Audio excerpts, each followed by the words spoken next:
Alrighty, we're gonna go over this graph one more time. On the y-axis right here we have energy. Energy is going up. On the x-axis we have reaction coordinate. We can think of that as time. So at the very start of the graph we have reactants. And at the end of the graph we have products, whatever the reactants combine to produce.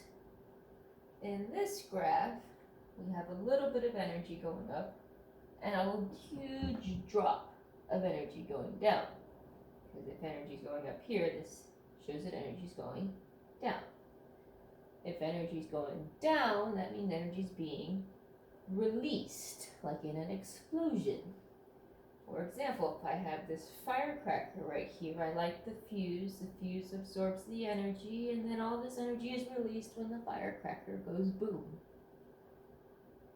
On the other side, here we still have the reactants in the first side of the graph. We still have products at the end, but we see this huge increase in energy. So what this means is that energy is being absorbed. For example, if I have an ice cube and the light bulb is shining on the ice cube, it's going to start absorbing energy.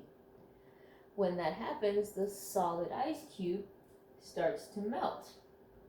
When the ice cube has absorbed all of the energy, it's 100% liquid, or what we call puddle. Our product is a completely liquid product.